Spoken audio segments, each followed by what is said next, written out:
इस बुलेटिन के प्रायोजक हैं क्लैरिस हॉस्पिटल्स छिंदवाड़ा।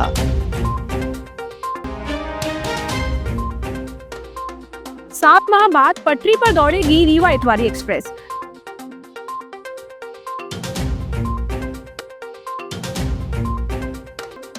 जब बैठक में प्रस्ताव ही नहीं पढ़े गए तो बजट पारित कैसे?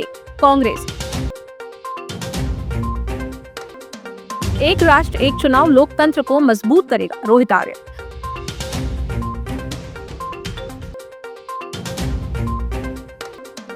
दस 10% कमीशन पर खिला रहे थे आईपीएल का सट्टा। महापौर और निगमायुक्त ने लिया स्वच्छता का फीडबैक। दक्षिण पूर्व मध्य रेलवे द्वारा परिचालित की जाने वाली रीवा इतवारी एक्सप्रेस ट्रेन 7 माह बाद एक बार फिर पटरी पर दौड़ती नजर आएगी। संभवतः 1 अप्रैल से ट्रेन पुनः चलाई जा सकती है। दरअसल शनिवार को अधिकारी भंडारकुंड व बिमाल गौंदी के बीच बने ब्रिज का निरीक्षण करने पहुंचे थे, जहां उन्होंने ब्रिज का बारीकी से निरीक्षण किया। सभी पहलुओं की जांच में वे संतुष्ट नजर आए, जिसके बाद उन्होंने जल्द ही ट्रेन परिचालन करने की बात कही है। हालांकि वर्तमान में इस ट्रैक पर मालगाड़ी का परिचालन किया जा रहा है। शुक्रवार के दिन नगर पालिका निगम के बजट का लेकर सामान्य परिषद की बैठक में रखे पूर्व प्रस्तावों को पढ़े बिना बहुमत से पारित होने का कह भाजपा के पार्षदों के वॉकआउट ने नया विवाद पैदा कर दिया है। कांग्रेस का कहना है कि भाजपाई पार्षदों ने जो किया वह नियम के विरुद्ध है। जब प्रस्ताव परिषद की बैठक में पढ़े ही नहीं गए तो पारित कैसे हो गए? ऐसे में बजट को लेकर पूरी प्रक्रिया ही रद्द होती है। कांग्रेस अब विधि विशेषज्ञों से इस संबंध में चर्चा कर रही है। कांग्रेस का कहना है कि वे कलेक्टर से मिलकर इसकी शिकायत करेंगे और न्याय नहीं मिला तो न्यायालय भी जाएंगे। शनिवार का कांग्रेस पार्षदों, नेता प्रतिपक्ष, निगम अध्यक्ष सहित पार्षदों ने एक पत्रकार वार्ता में ये बात कही। लंच ब्रेक के बाद जब बात ट्रांसपोर्ट नगर की जा रही थी तो उन लोगों ने प्रस्ताव पढ़े बगैर, प्रस्ताव सुने बगैर उसको बहुमत से पारित करके वो बाहर चले गए। मैं माननीय महापौर जी से ही पूछना चाहती हूँ, क्या प्रस्ताव को आप विपक्ष के सामने पढ़ाना भी नहीं चाहते? क्योंकि ये जो प्रस्ताव थे ये कोई सामान्य प्रस्ताव नहीं थे। सीधे सीधे भारतीय जनता पार्टी द्वारा पूरे जनता के साथ, जनता के पैसों के साथ खिलवाड़ किया जा रहा है। टैक्स कर, उपभोक्ता कर उसमें लगे हुए हैं और निगम ये कह रही है कि हाँ वो बहुमत से पास हो गए हैं। तो मैं कहना चाहता हूं कि वो प्रस्ताव पास नहीं हुए हैं। 2 लाख जनता पे जो टैक्स की मार आएगी बिना सदन में प्रस्ताव पढ़े, वो कैसे प्रस्ताव पास हो सकते हैं? जब वो सदन में वो पढ़े ही नहीं गए तो हम पूरा कांग्रेस पार्षद दल इसकी घोर निंदा करते हैं। और मैं जनता से कहना चाहता हूं कि जब तक इसका निर्णय ना हो जाए, कोई अतिरिक्त बोझ जो भारतीय जनता पार्टी और महापौर जी ने कल आप लोगों के ऊपर डाला है, उसके लिए टैक्स देने की जरूरत नहीं है। सतपुड़ा लॉ कॉलेज में एक राष्ट्र एक चुनाव पर राष्ट्रव्यापी विचार एवं परामर्श सम्मेलन आयोजित किया गया। हाईकोर्ट के पूर्व न्यायाधीश रोहित आर्य ने इसे लोकतांत्रिक प्रक्रिया को सशक्त बनाने वाला बताया और कहा कि इससे चुनावी खर्च कम होगा व विकास कार्यों को गति मिलेगी। इन दोनों को मिला दीजिए आप तो वो जनता की शक्ति बनती है। ये है लोकतंत्र। इसमें सरकार जनता की शक्ति से आती है, जनता द्वारा दी जाती है और जनता के लिए काम करने के लिए दी जाती है। लेकिन जनता की आवाज सर्वोपरि है। ये है लोकतंत्र, ये है चुनाव, जिसकी अहमियत आप सब में समझना चाहिए और अपने मताधिकारों का किस प्रकार से इस्तेमाल करना है, इसका ज्ञान आप सब में होना चाहिए। सांसद बंटी विवेक साहू ने इसे विकसित भारत के सपने की दिशा में अहम कदम बताया, जबकि भाजपा जिला अध्यक्ष शेषराव यादव ने इसे प्रधानमंत्री नरेंद्र मोदी की राष्ट्र हितकारी सोच का हिस्सा बताया।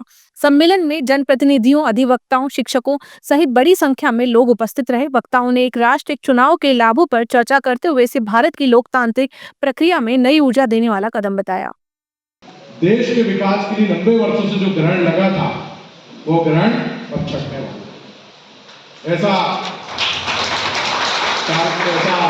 ऐसी कार्यशाला भारतीय जनता पार्टी की शुरू से यह मंशा रही है, चाहे जनसंघ के समय से देख लें या जब भारतीय जनता पार्टी ने प्रथम चुनाव 1984 में लड़ी, तब भी हमारे घोषणा पत्र में था। प्रधानमंत्री जी के नेतृत्व में 2019 में 2024 में जो हमारे घोषणा पत्र में था, वन नेशन वन इलेक्शन, तो इस विषय की आज यह कार्यशाला है। पूरे देश में इलेक्शन चलते रहता है और जो चुने हुए जनप्रतिनिधि हैं वो अगर चाहकर भी पार्टी उसका उपयोग तो करेगी, तो चाहकर भी अपने क्षेत्र में काम के लिए समय उनको मिलता नहीं। ऐसी बहुत सी बुराई, इसको खत्म करने के लिए एक ही वन नेशन वन इलेक्शन, एक देश एक चुनाव, जो मोदी जी की सोच है। आईपीएल सीजन शुरू होने के बाद सट्टोरियों की सरगर्मी बढ़ गई है। मैचों पर सट्टा खिलाया जाने लगा है, जिसका असर अब छिंदवाड़ा में भी देखने को मिल रहा है। पुलिस अधीक्षक अजय पांडे के निर्देशानुसार जिले में अवैध आईपीएल सट्टेबाजी पर सख्त कार्रवाई की जा रही है।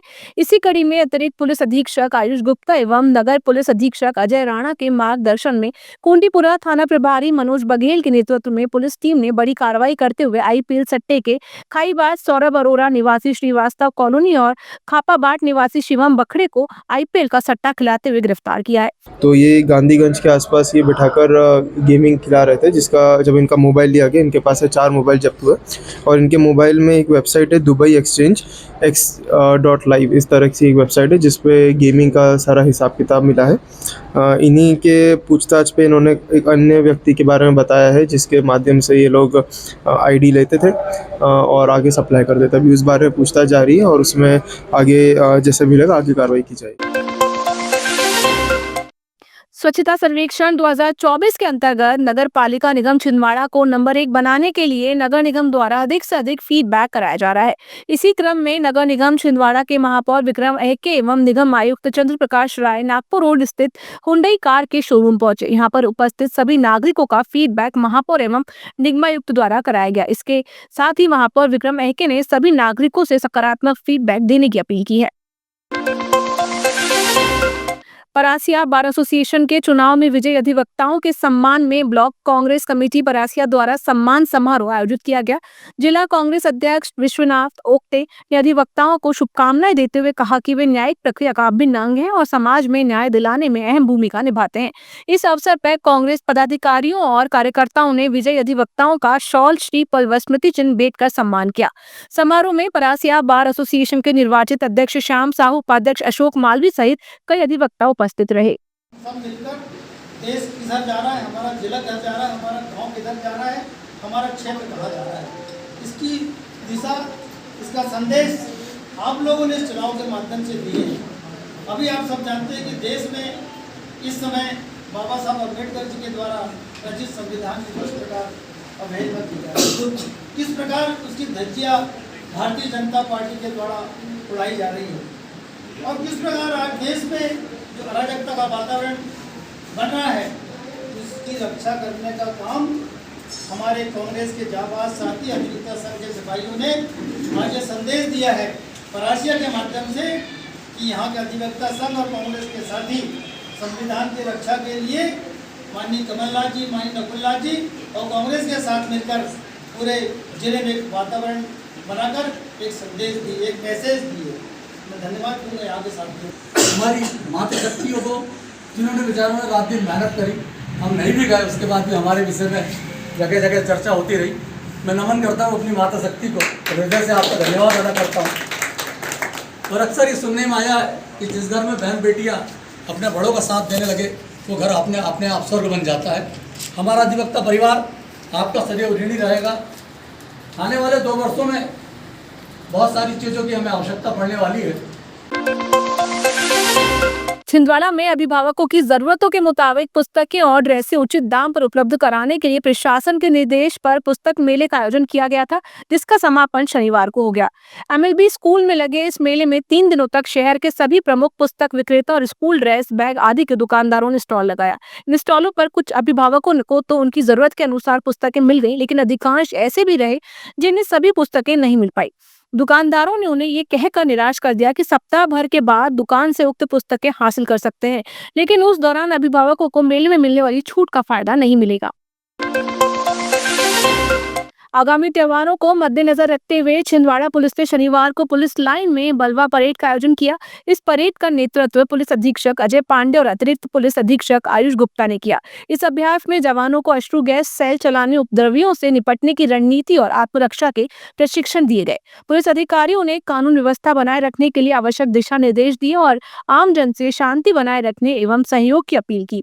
साथ ही किसी भी आपातकालीन स्थिति में तुरंत डायल 100 पर सूचना देने का आग्रह किया। विद्या भूमि पब्लिक स्कूल में नूतन संवत्सर, गुड़ी पड़वा, नवरात्रि, झूलेलाल जयंती और ईद उल फितर का हर्षोल्लास से स्वागत किया गया।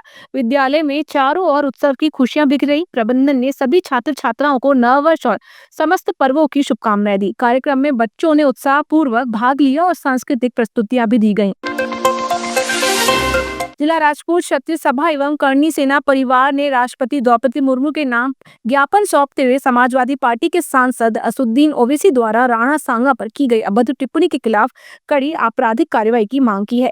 ज्ञापन में बताया गया कि वीर राणा सांगा ने भारत की संस्कृति और हिंदू समाज की रक्षा के लिए अपना सर्वस्व न्यौछावर किया, लेकिन आज भी कुछ लोग अभिव्यक्ति की स्वतंत्रता के नाम पर देश के महान सपूतों का अपमान कर रहे हैं। राजपूत समाज ने चेतावनी दी कि यदि ऐसे नेताओं पर सख्त कार्रवाई नहीं हुई तो समाज स्वयं सड़कों पर उतरकर विरोध प्रदर्शन करेगा।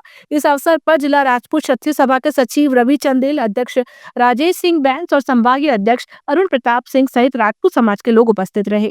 जिंदाबाद जिंदाबाद हमारी एकता जिंदाबाद जिंदाबाद जिंदाबाद आवाज दो हमसे एक है।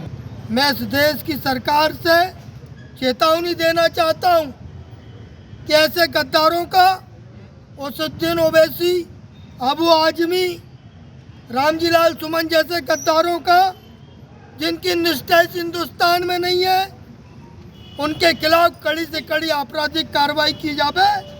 इसे ही लेकर आज हम यहाँ ज्ञापन देने आए। मैं कलेक्टर छिंदवाड़ा के माध्यम से देश की महामहिम राष्ट्रपति द्रौपदी मुर्मू जी को यह ज्ञापन हमने तहसीलदार महोदय को सौंपा है और शीघ्र ही शीघ्र इस देश की सरकार उनके खिलाफ कड़ी कार्रवाई, आपराधिक कार्रवाई करेगी। आगामी त्योहारों नव दुर्गा, राम नवमी और ईद को देखते हुए पुलिस प्रशासन ने शहर में कानून व्यवस्था बनाए रखने के लिए फ्लैग मार्च निकाला।